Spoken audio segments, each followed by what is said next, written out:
नमस्कार। आज हम एक ऐसी पवित्र जगह की कहानी में उतर रहे हैं जहां महाकाव्य की किंवदंतियां और स्थानीय इतिहास दोनों एक साथ मिलते हैं। ये जगह है श्री क्षेत्र नस्तनपुर। तो चलिए इस कहानी की गहराइयों में उतरते हैं। तो सवाल ये उठता है कि आखिर इस पवित्र भूमि की मिट्टी में ऐसी कौन सी कहानी छुपी है। ये एक ऐसा सवाल है जो हमें वक्त में पीछे एक बहुत ही रोमांचक सफर पर ले जाने वाला है। तो हम बात कर रहे हैं श्री क्षेत्र नस्तनपुर की, जो प्राचीन दंडकारण्य के घने जंगलों के बीच बसा है। आज के जमाने में ये भगवान शनि महाराज के एक बहुत ही शक्तिशाली और महत्वपूर्ण मंदिर के तौर पे जाना जाता है, जो दूर दूर से भक्तों को अपनी ओर खींचता है। इस जगह को एक जागृत स्थान भी माना जाता है। अब आप सोच रहे होंगे, ये जागृत स्थान क्या होता है? मतलब एक ऐसा पवित्र और जीवित तीर्थ जहां देवता की शक्ति को सीधे तौर पर महसूस किया जा सकता है। और यही बात इसे भक्तों के लिए बहुत ही ज्यादा खास बना देती है। तो भाई, इस जगह की कहानी शुरू कहाँ से होती है? इसकी जड़ें बहुत गहरी हैं, जुड़ी हैं हमारे सबसे महान महाकाव्यों में से एक रामायण से। आइए देखते हैं कि ये सब कैसे शुरू हुआ। एक पल के लिए कल्पना कीजिए, भगवान राम माता सीता की खोज में भटक रहे हैं। वो मार्गदर्शन के लिए ज्ञानी अगस्त्य ऋषि के पास पहुंचते हैं और ऋषि उन्हें एक बहुत ही महत्वपूर्ण सलाह देते हैं कि रावण पर विजय का रास्ता शनि महाराज की कृपा से ही होकर जाएगा। देखिए, ये सिर्फ कोई मामूली सलाह नहीं थी, बल्कि ये तो एक पूरी की पूरी रणनीति थी। अगस्त्य ऋषि ने भगवान राम को एक एक कदम बताया।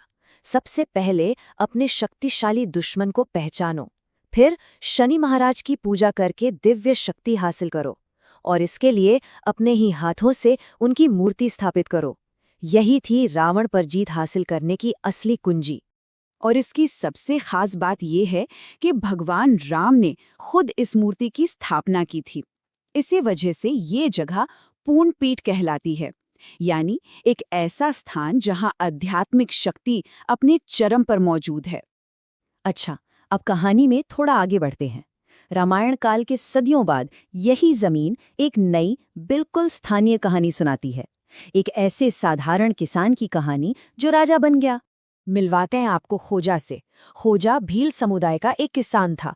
वो दिन भर अपनी जमीन जोतता था और शनि महाराज का बहुत बड़ा भक्त था। उसकी कहानी हमें बताती है कि सच्ची आस्था में कितनी ताकत होती है। हुआ यूं कि खोजा की जिंदगी में एक अविश्वसनीय मोड़ आया। भक्ति भाव से अपनी जमीन पर काम करते हुए उसे 9 तरह के कीमती रत्नों से भरा एक मटका मिला। इस खजाने ने उसे रातों रात इतना अमीर बना दिया कि वो उस पूरे इलाके का राजा बन गया। जी हाँ, वही राजा खोजा नाइक। और उसने अपनी इस संपत्ति की रक्षा के लिए एक किला भी बनवाया।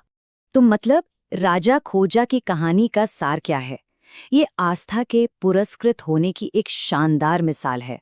उसकी भक्ति उसे खजाने तक ले गई और उस खजाने ने उसे एक राज्य का मालिक बना दिया। चलिए अब वापस मंदिर की ओर लौटते हैं, क्योंकि वहां एक बहुत ही अनोखी और दिलचस्प बात छुपी है। एक ऐसा रहस्य जो हमें सीधा भगवान राम द्वारा की गई स्थापना से जोड़ता है।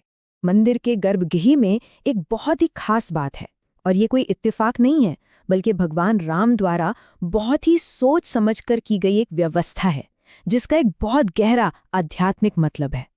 यहाँ पे ना भगवान राम ने कुछ ऐसा किया जो बहुत ही अनोखा था। उन्होंने पिता यानी सूर्य नारायण और पुत्र यानी शनि महाराज की मूर्तियों को एक दूसरे के ठीक बगल में स्थापित किया, जबकि उनकी कहानियों में अक्सर हमें पिता पुत्र के बीच मतभेद देखने को मिलते हैं। ये वाकई एक दुर्लभ और बहुत ही महत्वपूर्ण विन्यास है जो पिता पुत्र के दिव्य मिलन को दिखाता है। तो फिर इसका आध्यात्मिक लाभ क्या है?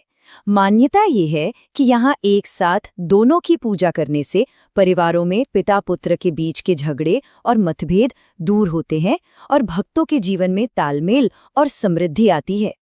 अब आते हैं इस मंदिर की स्थायी विरासत पर। आखिर ये जगह इतने सदियों तक एक महत्वपूर्ण तीर्थ कैसे बनी रही? चलिए जानते हैं। देखिए, नस्तनपुर की महानता सिर्फ पौराणिक कथाओं तक ही सीमित नहीं है। सदियों से ये जगह बड़े बड़े संतों, राजाओं और आध्यात्मिक साधकों के लिए एक महत्वपूर्ण केंद्र रही है, जो यहाँ शनि महाराज का आशीर्वाद लेने आते रहे हैं। यहाँ कौन कौन आया है, ये लिस्ट देखकर ही आप चौंक जाएंगे। राजा नल दमयंती से लेकर राजा विक्रमादित्य, आदि शंकराचार्य, छत्रपति शिवाजी महाराज और संत जनार्दन स्वामी महाराज तक भारत के कई ऐतिहासिक और आध्यात्मिक महापुरुषों ने यहाँ पूजा की है। ये बात खुद इस स्थान की पवित्रता को और भी पक्का कर देती है। और ऐसा नहीं है कि ये सब सिर्फ इतिहास की बातें हैं। ये विरासत आज भी पूरी तरह से जिंदा है। मंदिर आज भी आस्था का एक बहुत बड़ा और जीवंत केंद्र है, खासकर सोमवती अमावस्या के दिन। उस दिन तो यहाँ एक विशाल मेला लगता है और भक्तों की भारी भीड़ उमड़ती है। तो आखिर में एक सवाल मन में आता है कि एक जमीन का टुकड़ा अपने अंदर वाकई कितनी कहानियां समेट सकता है। नस्तिनपुर हमें यही दिखाता है कि कैसे एक ही जगह पर महाकाव्य, इतिहास, आस्था और लोक कथा की अलग-अलग परतें एक साथ मौजूद हो सकती हैं, जो इसे समय के पार एक सच्चा जागृत स्थान बनाती हैं।